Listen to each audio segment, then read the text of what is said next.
Добар ден, почитувани, вие следите уште една нова телма амбуланта. Што може да се направи за да се забави старењето на кожата на лицето?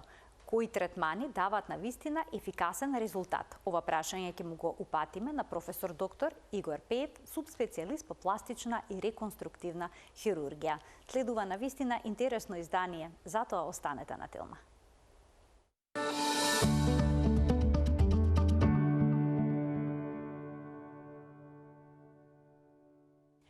Има ли начин да се забави старењето на кожата на лицето? Ова прашање ќе му го патиме на професор доктор Игор Пеев, субспецијалист по пластична и реконструктивна хирургија од Универзитетската клиника за пластична и реконструктивна хирургија. Професоре, добар ден, добре дојдовте во телма амбуланта. Добро ве најдов, секогаш позитивно се осеќам кај вас, убаво и опуштено. Професоре, што се случува со кожата и мускулатурата на лицето при процесот на старењето? Дали сите старееме на исти начин? Концептот за старење одамна е сменет, веќе старосната година или староста како бројка не е толку значена во смисол на биолошката старост, него тоа што навистина се случува во организмот индивидуално кај секој човек различно. Значи, ако некој на 30 години изгледа полошо, а друг на 30 години изгледа поубаво, тоа значи дека самата годините како бројка не се битни. Биолошката старост всушност е процес кој што е индивидуален, генетски зависен и секако зависи од многу внатрешни и надворешни фактори.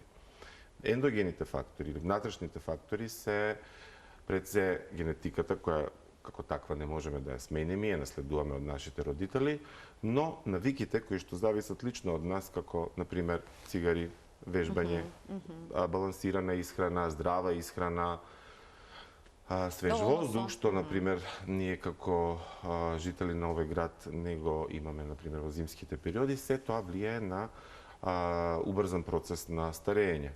Од друга страна, екзогените фактори, значи некои надворешни влијанија, меѓу кои како главен тужител за брзиот процес на старење се јавува сонцето.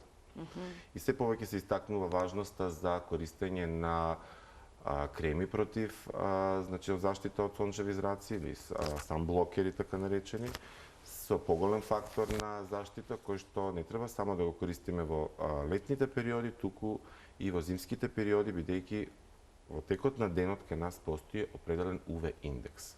UV зраците како такви се битни бидејќи доведуваат до деградација на ДНК молекулите, деградација на колагенските структури, деградација на протеинските елементи кои што се битни за еден здрав изглед на кожата. На кои делови на лицето најнапред се забележуваат првите знаци на старење? Дали се тоа очите, образите? Да, очите и пери, окуларната регија, велиме, регијата околу самите очи се први, зашто бидејќи овде самата кожа е најтенка. И плюс имаме едни активни мускули, како што се орбикуларис окули, значи мускула за трепкање, за смеење, како таков е многу активен и доведува до брзо појава на она што е прв знак за старење, тоа се периокуларните брчки или популарно кажани стапалки од гавран или краусфит, кои што се појавуваат околу самите агли на очите, а со тоа и пропаѓање на масните перничња кои што се наоѓаат во горниот дел на окото, во просторот помеѓу вејата и окото, и со нивно пропаѓање практично натежнуваат надочните капаци и ние добиваме еден уморен, велиме старачки изглед, и тоа е првиот дел од лицето кој што се забележуваат првите знаци на старење. Нормално професијата кај луѓе што работат многу долго пред компјутери, кои што се долго наведнати, самата гравитација дополнително го потенцира моментот на старење и кога, например, ќе направиме една операција за затегнување на очни капаци или популарно наречената блефаропластика, која што е многу популарна, рутинска, минимална, инвазивна, со локална анестезија, многу барана низ годините наназад, веднаш се добива еден младечки изглед, значи самите пациенти велат за 10 години изгледаме помлади.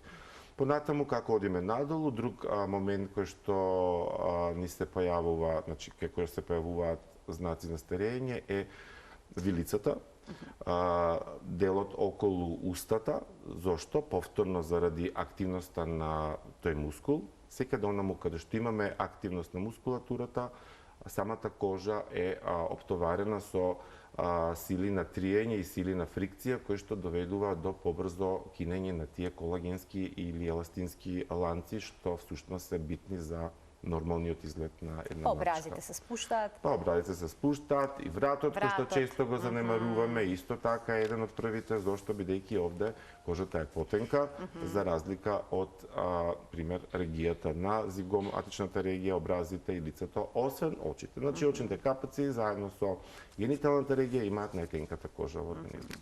Во текот на менопаузата, кај жените се изразени овие процеси на старење. Со која брзина се губи колагенот, еластичноста, Така, тоа е хидратацијата на кожата? Тоа е еден од другите ендогени фактори на кои што не можеме да влијаеме, а тоа е падот на половите хормони со текот на старењето. Знаете дека естрогенот ја заштитува жената во репродуктивниот период или во периодот кој има менструација од срцеви болести, од срцеви болести. Истото се однесува и за кожата. Естрогенот е битен за нормалниот обрт или трновер на создавање на колаген и еластин. Кога естрогенот во крвта ќе почне да опаѓа, тоа се случува веќе во перименопаузалниот и посебно во постменопаузалниот период, во првите 5 години, замислете, жената губи веќе 30% од количеството на колаген, збориме сега за лицевата регија и воопшто во кожата.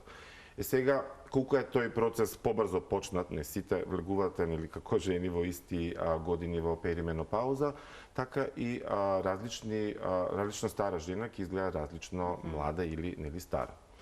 Хормон заместителната терапија е една од опциите, но тоа нели повеќе дискусија со некој гинеколог кој што само по себе носи ризици за други болести. Но пак ќе кажам, повторно здравиот начин на исхрана, колагенската стимулација со еден мал милион работи кои што сега ни се достапни во современото општество и посебно храна богата со протеини и колаген. А што е со мажите? И тие влегуваат во некој тип на машка менопауза, односно така, андропауза? Така, и андропаузата, со падот на тестостеронот, исто така доведува до појава на значи знаци на старење кај мажите, кај нив е малце поспецифично, бидејќи тоа иде постепено и не е така нагло како кај жените. Велиме кај мажите имаме 3 пикови на старење, околу 45-та, 60-та и понатаму се здрави и живи после 80-та. А кај жените? Нема такви пикови? Иде градацијски. Иде градацијски зависно од естрогенската, бидејќи кај секоја жена всушност репродуктивната фаза, што почне од првата менарха, од првата менструација до последната е различно горам. Кај некој почнува нели порано, кај некој покасно, па тој период е различен. Затоа не можеме сите во исти кош да ги ставиме. Сега споминавте дека промената на животниот стил може да придонесе кон забавување на процесот на старењето. Што е со суплементите? Се повеќе се зборува за земање колаген преку уста. Дали тоа е навистина ефикасно или е само маркетинг? Студиите велат дека дел од тој колаген и завршува на правите места, значи завршува во кожата. Ние многу често во текот на исхраната не внесуваме доволно градиви состојки за да се создаде колаген. Така да со овој суплемент го надокнадуваме тој недостаток. Зошто? Бидејќи главната аминокиселина за колаген, например, е пролинот, кој што не го има секаде, а во тој колаген го има секако. Така да пиење на колаген не само да помага за кожа, помага и за зглобови, помага и за секаде оному каде што тоа е градива состојка. Така да јас лично пием колаген и верувам во тоа, иако студиите се дискутабилни околу тоа. Поделени се ставовите. Поделени се ставовите. Не може точно екзактно да се тоа процени колку процент од тој елемент доаѓа, односно од тие структури завршуваат оному каде што сакаме. А што е со супата од коска? Или пак земањето редовно желатин, ќе помогне тоа? Пифтија и така натаму тоа се... Сето она што го исфрлавме од трпезата, сега повторно се советува да се врати. Паметам дека мојата баба ми многу често ми даваше такви супи и такви пифтија си и велеше дека е добро за коса и за ногти. И еве доаѓаме повторно дека е добро за кожа, бидејќи сите тие се кератини, кератински структури. Така да користење на вакви работи, богати со колагенски структури, секако е плюс редовно, секако е плюс во една балансирана исхрана. И добре претпоставам и за општото здравје. И витаминот С, бидејќи за градење на колаген еден кој што е битен за свежината на лицето, битен е за тургорот на лицето, Добре. битен е за сјајот на лицето, е потребно не само аминокиселини како протеин, туку и дополнителни состојки, а витаминот С е една од тие. Значи, да се земе покрај колагенска терапија, И витамин С. колагенски суплементи и витамин С. Кога станува збор за хормонската терапија, во моментот се актуелни вагиналните креми со естроген, сега некои советуваат тие да се нанесуваат и на лицето. Има ли научна логика во сето тоа? Таргет органи за естрогенот се знае кој е. Значи тоа се примерните и секундните полови карактеристики и локалната апликација конкретно за на лице, мислам дека се уште е тема на дебати и нема уште резултат некој докажан позитивен за да биде во една комерцијална сврха самата употреба. Значи не советувате, бидејќи на своја рака многу го применуваат тоа. Ќе видиме. Ќе видиме. Знаете, се во медицината ќе излезе некој тренд и после некое време останува тоа што е навистина успешно. Еве ќе ви го споменам продуктот Кибела, кој што пред 5 години во Америка направи бум, а тој се користеше за липолиза на дабалчин или подбрадок. Еден, сега, да не звучам дека рекламирам, го нема кај нас. И тој беше толку популарен период и се покажа дека всушност самиот ефект од тој продукт е толку реверзибилен да после 6 месеци повторно се јавува, а беше скап. И годинава процентот е минус 50 во пат на користење на тој продукт. Значи следната година веќе нема да се користи. Така да, се што е ново не значи дека е успешно. Јас секогаш оставам време, среќа сме во Македонија, па сите тие новитети доаѓаат покасно, всушност ќе дојде тоа што е успешно навистина кај нас и тоа има сврха да се користи. Се препорачуваат и разни масажи на лицето и вежби за вратот, за грбот, за градниот кош, кои што би требало да ја подигнат кожата на лицето.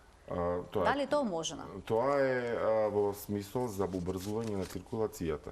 Секој дел од телото како што ќе се убрза циркулацијата, нормално е дека ќе добие повеќе кислород, повеќе хранливи материи, повеќе циркулација. Колку е подобра циркулацијата, толку е подобра и обртот на хранливи материи, обртот на клетки, значи изминувањето на клетките, кај изгледот на кожата е многу битен тој турновер на клеточната измена. Знаете, кератиноцитите се лупаат, паѓаат, нови се создаваат и тој процес на турновер или создавање на нови со тек на годините паѓа и затоа кожата со тек на годините добива еден посув изглед. Со текот на годините и лојните жлезди се рудиментирани, односно помалце лој се лачи, помалце маслена покривка на самото лице и на тој начин и кожата се суши побрзо и ја добива таа структура, значи изглед на исушеност. Сега со масажи на лице, со топли, значи некој нанесување на топли материи или сега последно време некој камења кои што имаат некоја мог, значи се убрзува само циркулацијата. Значи циркулација. Штом ќе се убрзува циркулацијата на било кој орган е тоа, значи ние како идеме вежбаме убрзана циркулација во мускулот, значи зголемување на неговата маса, така и на лицето. Значи изгледот ќе биде подобар, односно ќе го успориме тој процес на старење. Има посебни масажи за големиот мускул на вратот, ако не се лажам се нарекува платисма. Добро. И вежби кои што се советуваат за да се промени долната третина на лицето. Така е, да. Имате ли некакво искуство конкретно со сето тоа? Видете, значи има многу комерцијални работи на кои што нели кога ќе погледнете едноставно ви се верува дека е така, нели со оджвакање на некоја гумена алатка, всушност ја убрзуваме ние мобилноста на таа регија и циркулацијата се видоизменува, нели ликоти. Јас како хирург секако дека тоа не можам да кажам, немам некој посебен став, меѓутоа штом помага, зашто не се употребува. Кога советувате или кога е разумно да се започне со користење ботокс како превенција од појава на брчки? Неуротоксините, значи како лек се откриени всушност за блефароспазам, значи за намалување на неволното трепкање на очите, најдоа своја примена и во козметската медицина за појава на, односно за блокирање на одредена мускулатура. Појавата на брчки во горната третина, како што рековме, периокуларната регија е најчесто и најрана И затоа од самиот процес на почетокот на старење, значи 30-тите велиме кај жените, бидејќи крајот на 20-тите веќе жената, просечната жена велам, почнува да старее. Кај мажот е тоа 30-та година. Така да посебно кај некои луѓе кои што имаат изразена мимика, некои професии кои што нели се научени да имаат изразена мимика, и побрзо ќе се појават тие брчки. Така да после 30-та веќе може да се размислува да се стави нели одредена доза на ботокс, и со тек на време не мора тоа да биде толку често, но со самото ставање на ботокс всушност ние го блокираме мозокот наш да ги тие мимични експресии ги прави како претходно. Односно, кога нашето тело ќе свати дека не може повеќе да ги крева вегите, и самиот организам после X време нема да има потреба да ги крева веги. Значи, таа навика на кревање веги ќе се анулира, и тоа е неурофидбек кој што се јавува после одреден временски период, и кој што е индивидуален кај секој. Значи, не мора да значи да ботоксот треба доживотно да се става. Тоа ми беше поентата. Поентата е да се блокираат тие мускулни влакна, првенствено да се движат, односно навиката на нас да се избрише како таква. А како се нанесува ботокс после 40-та година? На исти начин како и во младоста? Може би се потребни повисоки дози, може би се потребни поинакви значи, техники, зависи многу индивидуално. Сите овие техники за разубавување се многу индивидуално насочени. Некои имаат фронтален мускул или челен мускул кој што кога ќе се смрштат нели вегите во форма на V. Некои имаат како 2V, double V, некои имаат рамно и рамномерно. Сето тоа е индивидуално, зависи од лице на лице и зависи од тоа колку се активни мускулните влакна. И кај едно исто лице, истиот мускул не е подеднакво исто активен на различни делови, например, од челото. Многу е тоа, и затоа е битно професионалец тоа да го види и установи. Многу често ние имаме пациенти ќе дојдат и ќе речам едната вега ви е повисока, они не би биле свесни дека малку едната вега, тоа е милиметар два, кој што ние секојдневно гледајќи се во огледало него не приметуваме, но ако некој од страна што тоа го стручно го работи, стручно го работи или има око со колово, ќе го примети. Така да многу е битно да се индивидуално пристапи кон било која особа. А постои ли ризик ако се нанесе ботокс во челото? Очите капаци уште повеќе да изгледаат спуштено? Да, тоа е една од компликациите.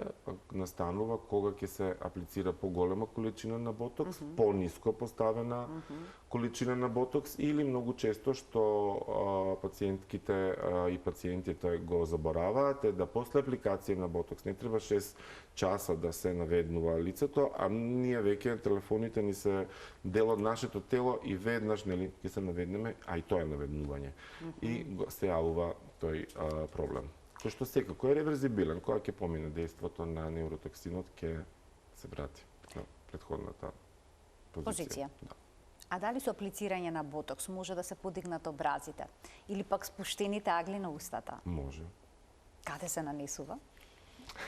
Во правиот мускул, значи конкретно значи, може да се сгреши. Видете, многу деликатна играчка е неуротоксинот, ботокс. Значи, многу често гледаме грешки, многу често се случуваат грешки, многу лесно може да настанат истите доколку немате, значи прво многу е битно и раката да ви е истренирана, бидејќи мали дози може да доведат, погрешни дози може да доведат до големи последици кои што ќе ги трпи пациентката или пациентот следните 6 месеци.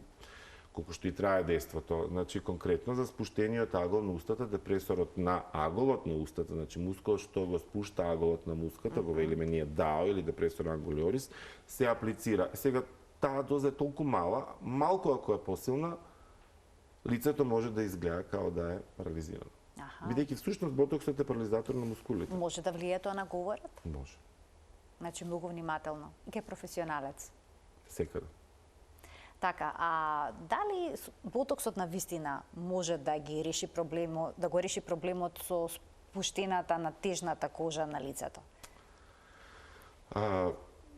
Значи, освен ботоксот, ние не ги споменавме и сите други преминуваме на тие, на филерите. Ова е вовет всушност кон тоа.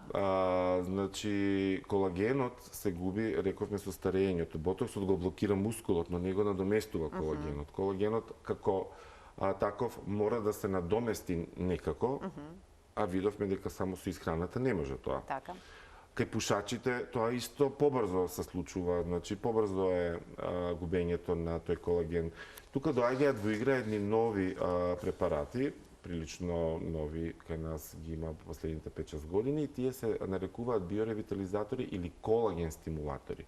Нивната поента не е тоа класичен филер, значи тоа се соединенија кои што внесени во длабоките слоеви на кожата, значи во субдермалниот слој, нанесени во соодветни услови, соодветна техника, доведуваат до стимулација на колагенската синтеза. Значи, тие практично ги стимулираат клетките, а тоа се фибробластите, да лачат повеќе колаген него претходно.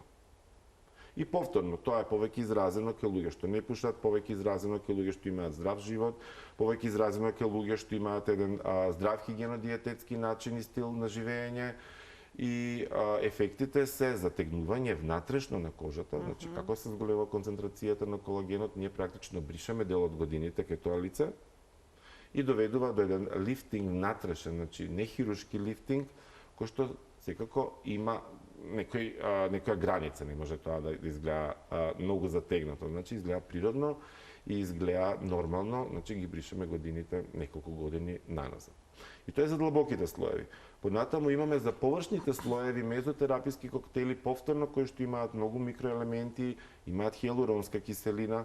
Хијалуронските филери кои што се најпознати, многу често споменувани веќе, се станати како дел од секојдневието, се најстарите филери, но нивната прекумерна употреба доведе до некои форми на лица и нели изгледи што веќе не се убави и пилофеис кога се претерува. Да, значи overfill синдром, значи синдром на лице на препунетост, многу често тоа го гледам и веќе не ни е на нас лајт мотивот како естетски лекари и естетски хирурзи, не ни е повеќе подобро, него less is better, less is more, значи помалку е повеќе и помалку е подобро, да изгледа некоја пациентка убаво и природно, а не да изгледа дека има нешто претерано ставено. Филерот хијалуронски е во различни густини постои, има идеални индикации за употреба. Значи и се знае точно каде, но премногу ставањето на лице може да доведе до деформитети кои што наштетуваат на другите регии на лицето.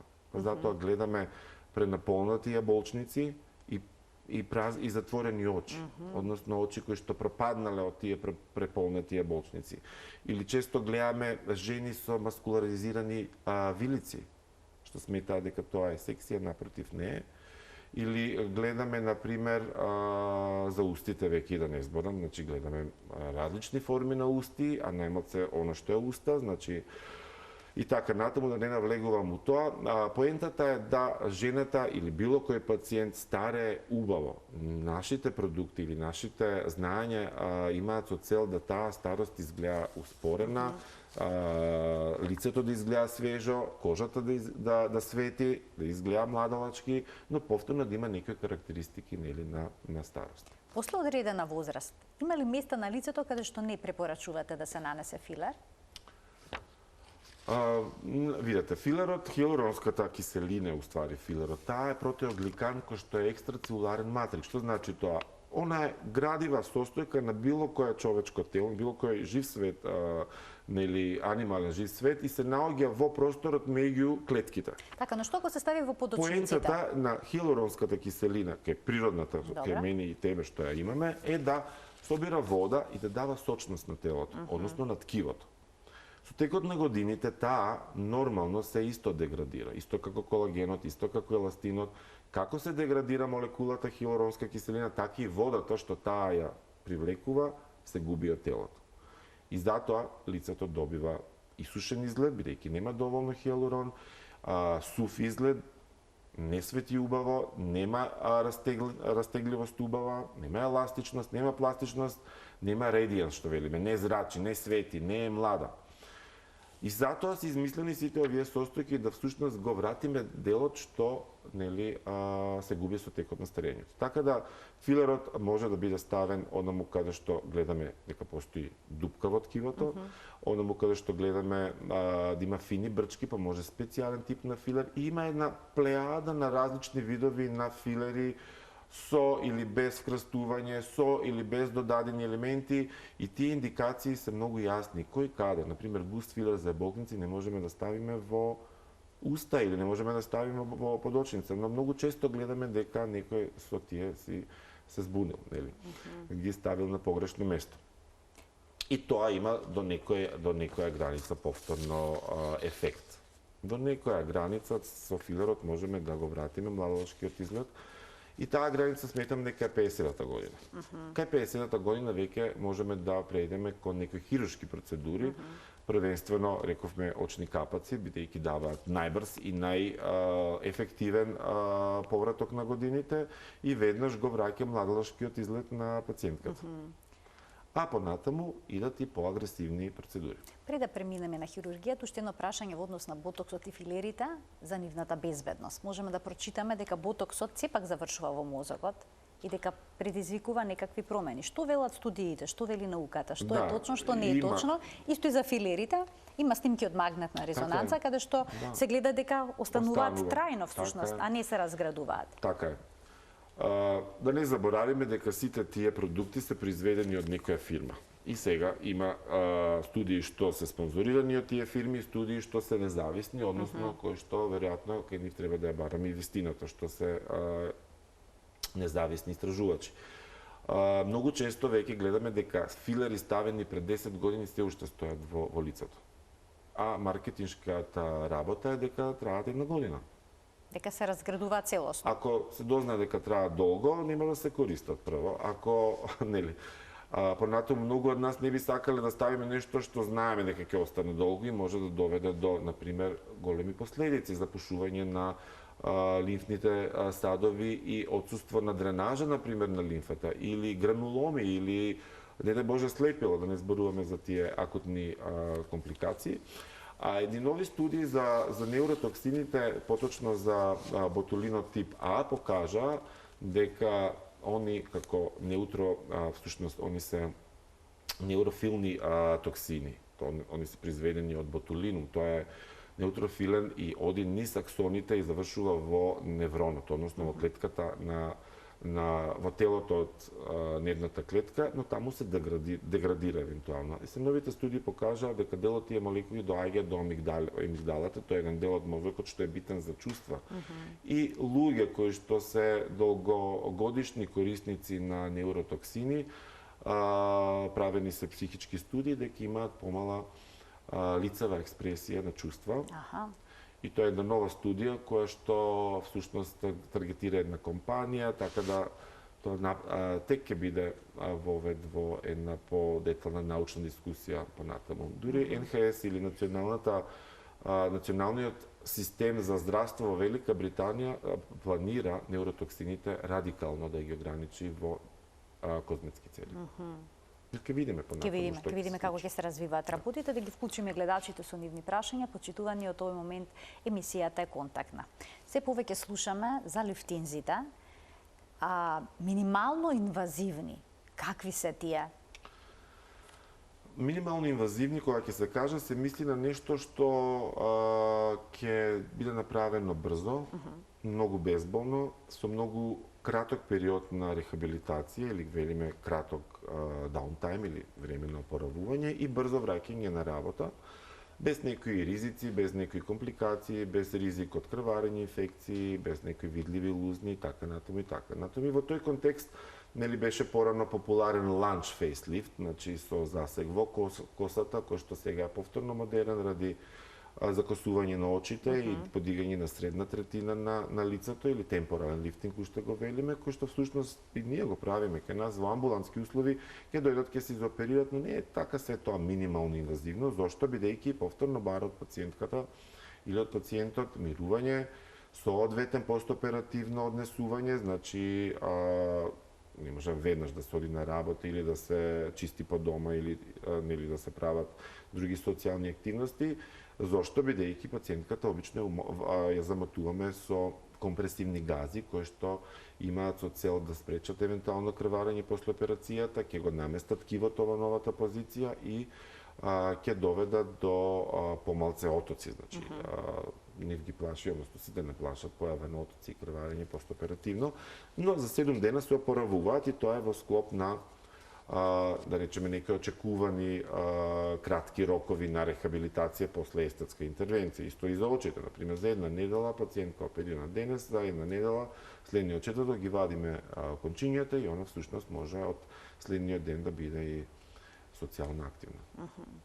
И сега тие се, нели, све што е помалку инвазивно, тоа е попопуларно. Од една страна е попопуларно, а од друга страна е помалку ефикасно. Аха, значи колку време траат ефектите? Например, темпоралниот лифтинг, кој што има зацкриена лузна во темпоралната, односно во слепоочниците кожа, може да го реши проблемот со горната третина. Значи лифтира дел од аголот на окото и дел од зигомото, односно од слепоочниците, но не го третира, например, ова што најчесто нели ни пречи која ќе, зошто бидејќи всушност не постои техника да може од тука да се лифтира делот што е овде. Тој дел бара класичен фейслифтинг кој што иде со лузна во слепоочниците, преаурикуларната или во регијата пред увото и која што доколку го адресираме или го фатиме и врато треба да оди и позади увото и тоа е еден класичен, велиме, стандарден фейслифтинг кој што е познат низ годините. Имаме гледач, ќе му дадеме предност, па ќе преминеме на она што е во моментов тренд и за кој што многу се зборува, deep plane lifting. Ќе ни појасните што е тоа, но најнапред да го слушаме прашањето од гледачот. Добар ден. Добар ден за првиот гледач во денешната Телма амбуланта, кој што очигледно го има пуштено тонот на телевизорот. Уште една можност за него. Добар ден. Добар ден, го поздравувам докторот и водителката. Благодарам. Имам прашање, докторот може ли да каже кој колаген го употребува? Аха, кој колаген да се употребува? Добро, сега знаете како не може да се каже име на фирма, но еве има различни типови, професоре, на колаген. Колаген наменет за зглобови, колаген наменет за кожа. Така е. Значи, кој тип на колаген еве ви препорачале? Било кој колаген, еве најевтиниот ги содржи сите работи кои што треба за третман, односно за ефект на кожа. Сега има специализирани и секако тоа иде со цената. Така да јас велам колку поскапа толку подобро, но во случајот нема да се трошат пари. Значи домашно произведен колаген, желатин или коски од нели она што го јадеме ние во зимските периоди, ето сосем окей. Некој дури печат коска, докторе, па на половина ја сечат, па само содржината од внатре, цршта, ја конзумираат, сето тоа е всушност природен колаген. Така. Одиме понатаму, што е тоа deep plane lifting? Фейслифтот, значи, кога се појавил као процедура, низ тек на годините, велиме, за многу операции тоа, созревал, значи, различни техники. Прво се вадело само кожа, па се затегала, па хирурзите виделе дека skin only или само кожа затегнување нема никакви ефекти, долгорочни мислам, има можеби краткорочен ефект. Лузните се ширеле, било очигледно сето тоа, па барале начин како да направат фейслифт кој што ќе има долгорочен ефект, значи 10 години ќе трае. И тогаш го откриле смасот како една структура која се наоѓа под кожата и која што е всушност една како ципа фасција народски да кажам, што е многу мокна за да се затега. Тоа во превод значи површен мускулопневротичен систем, но на гледачите ништо нема да им значи. Тоа е како една фасција, една ципа која што лесно може да се плицира, да се повлече, а кожата над неа независно од таа ципа да ја наместиме како сакаме. Сега гледам попластично да го објаснам процесот на операцијата. И кога го откриле тој систем, виделе дека може и вертикално, значи вектори на движење, можеле у косо, можеле у хоризонтално, можеле у вертикално, и сега како секој хирург, бидејќи прво немало 200 милиони пластични хирурги, биле неколку упознати и врвни, и секој си создавал своја, нели, своја трейдмарк или своја техника, која што ја крстел, не знам, минимална лузна, вертикално реставрирање, субсмас, мас и така натаму и така натаму. Поентата на сите тие била иста, да се врати ткивото на особата на претходното ниво, значи пред процесот на старење. Различните техники доведувале до слични резултати. И Deep Plane е всушност техника која што влегува под мускулите на на лицевата регија, која што исто тогаш била во 90-тите, 80-тите популарна, но во тој период не нашла многу популаритет. Зошто? Бидејќи била оптоварена со најголем ризик. Во смисол, повреда на артерии, повреда на нерви, што доколку се случат на лицевата регија, ќе изгледаме пак како парализирана особа, а никој од тие пациенти не го сака тоа.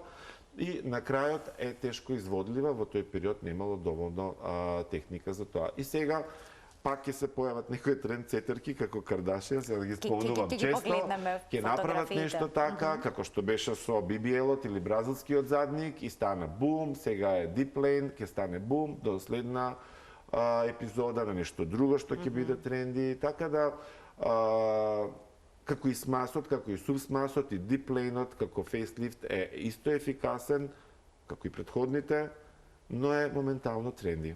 Тренди, така. Ајде да го слушаме следното прашање од гледач. Добар ден. Ало, добар ден. Повелете.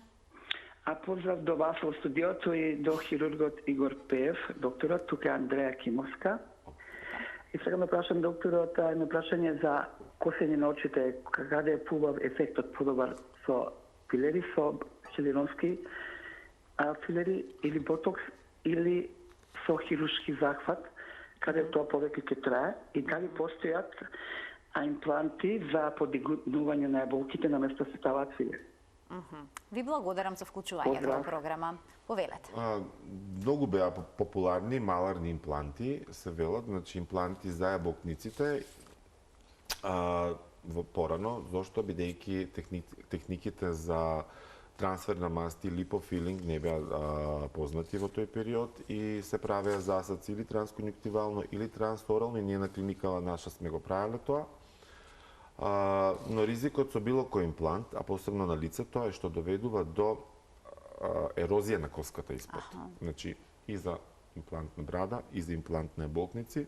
Со тек на време, рентгенолошките студии покажуваат дека всушност имплантот доведува до, ради хроничниот притисок врз коската, доведува до изедување на горниот слој. А знаете овде што се наоѓа под горниот слој, максиларниот синус, и може да доведе евентуално до пропаѓање на имплантот во самиот максиларен синус. Од која се открија филерите, од која се открија липофилинзите, и милион такви едноставни техники, што велиме минимално инвазивни.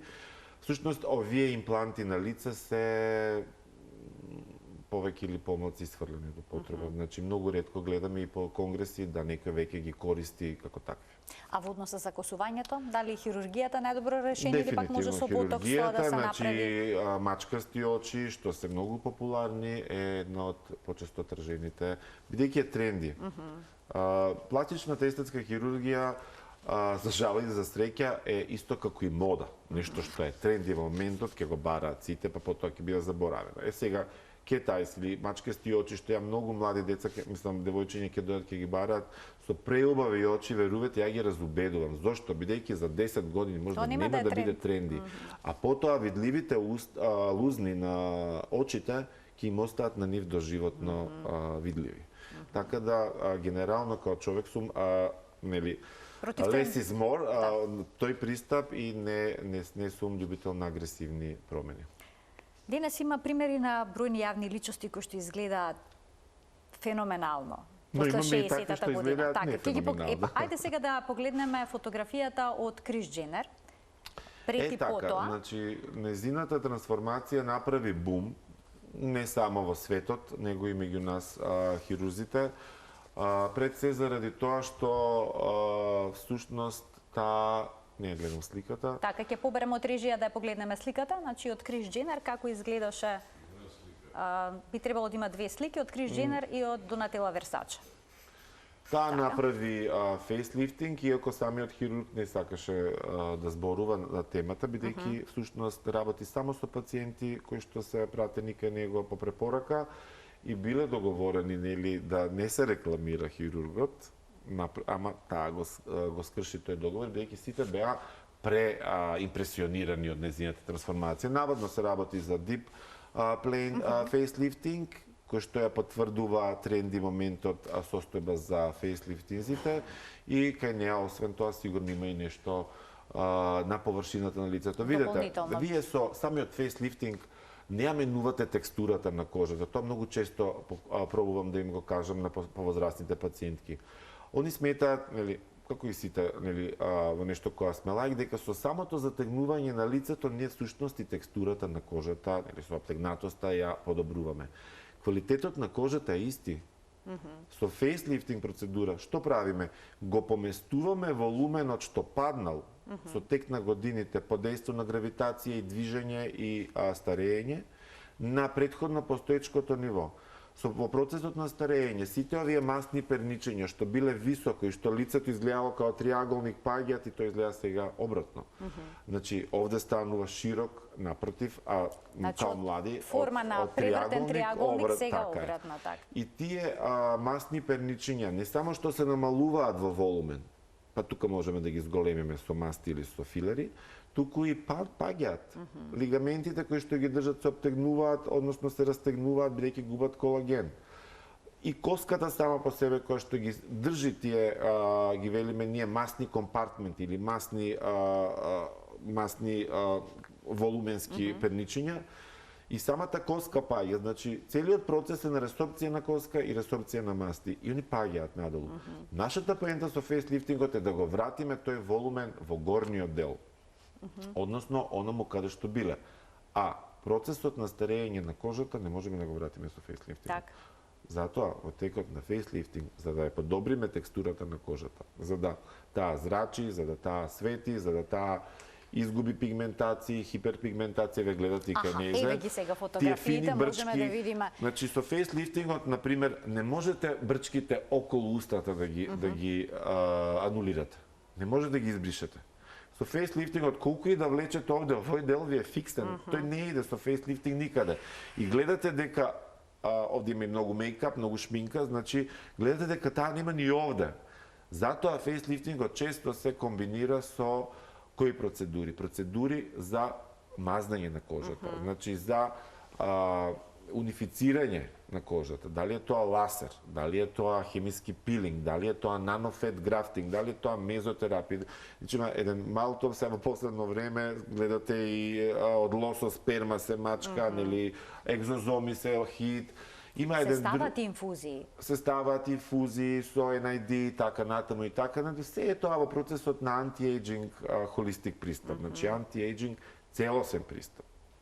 Но ја би го додал и душевниот анти-ејджинг, што све зависи на крајот од душата. Колку човек се осеќа млад, толку и младо ќе изгледа. Ако се осеќа старо и потиштено, убавината и на лицето не е таа. Значи убавината и состојба на умот. Така е, состојба на умот.